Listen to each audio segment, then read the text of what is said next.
Hello, what is up everybody? This is Divyansh and you're watching Learnia. So आज है 3rd of August 2021 and आज CBSE class 10th का finally result आ चुका है and आज मैं आपको वही बताने जा रहा हूँ कि मेरे कितने परसेंट बने। बट उससे पहले मैं आपको कुछ और चीज़ें बताना चाहता हूँ। सो सी, हम हमारे गोल के लिए कई सारे एफर्ट्स करते हैं एंड फाइनली हम हमारे रिजल्ट्स का वेट करते हैं और अगर हमारा रिज़ल्ट अच्छा आता है तो हम खुश हो जाते हैं और अगर हमारी एक्सपेक्टेशन से कम आता है तो हम डिप्रेस्ड हो जाते हैं। तो ये हमारा एक रिजल्ट ओरिएंटेड अप्रोच हो जाता है। But what I am telling you is that we must have efforts oriented approach. Now ये क्या होता है? सो सी कि जब भी हम कोई काम कर रहे हैं सो हमें ओनली थिंग जो हमें अपने माइंड में रखना है that we have to give our 100% and then after that we must forget about the results because what I believe is कि हमारे हाथ में सिर्फ एफर्ट्स ही हैं, results are not in our hand, right. So हमें उसी चीज़ पर फोकस करना चाहिए जो हमारे हाथ में है, जो हमारे कंट्रोल में है and that is our efforts. So हम जब भी किसी चीज़ की तैयारी कर रहे हैं हमारा पूरा फोकस हमारे एफर्ट्स पर होना चाहिए, ना कि रिजल्ट्स पर, क्योंकि हम रिजल्ट्स पे डिपेंड करते हैं खुश होने के लिए। बट उसकी जगह अगर हम एफर्ट्स पर डिपेंडेंट हैं तो हम एफर्ट्स ही इसी तरह करें कि हम जब एफर्ट्स कर रहे हैं उसी से हम खुश हो जाएं।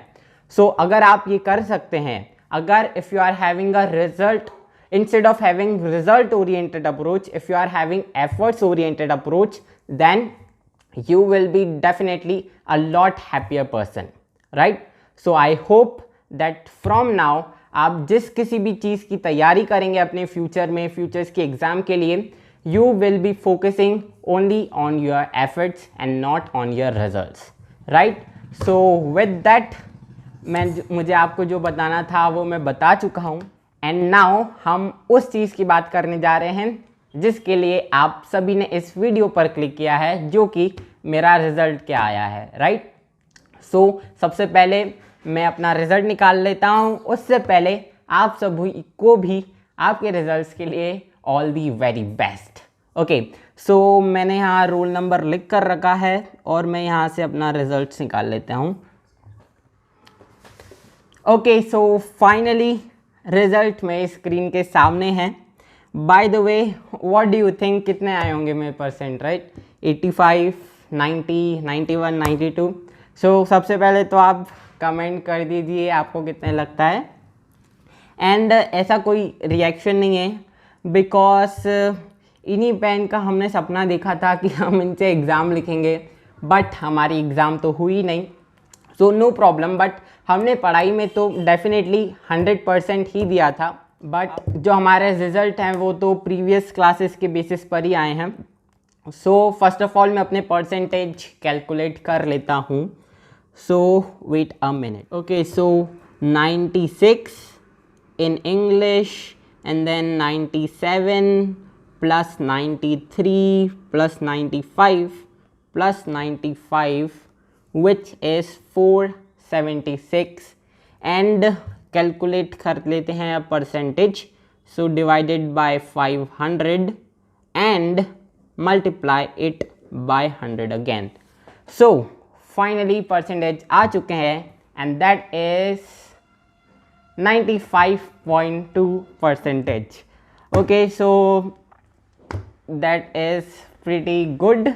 मतलब अगर एग्ज़ाम होती तो डेफिनेटली हम ट्राई करते कि हम 95 से तो ज़्यादा ही लाने की कोशिश करते फॉर 98 या फिर 99।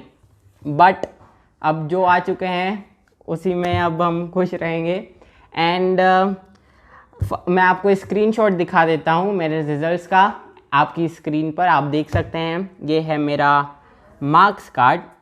ओके, सो आई होप कि आपका जो भी रिज़ल्ट आया होगा आप उससे सेटिस्फाइड हैं, और अगर नहीं है तो डेफिनेटली आप फ्यूचर्स में जो भी एग्ज़ाम देने जा रहे हैं, जिसकी भी प्रिपरेशन करें, उसमें आप अपना 100% दें, right.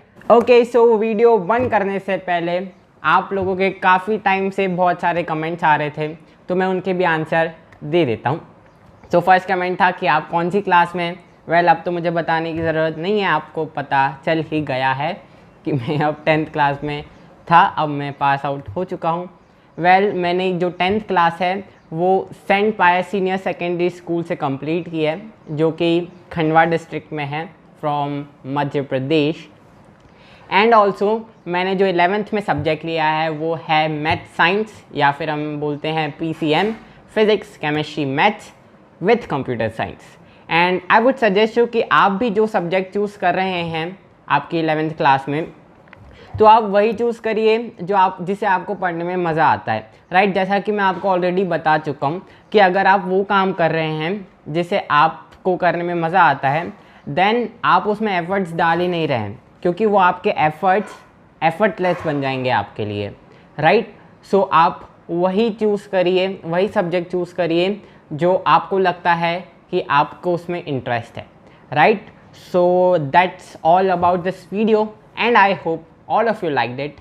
If you really did, then don't forget to hit the like button and please do subscribe to my channel for such more informative videos. Thank you very much for watching.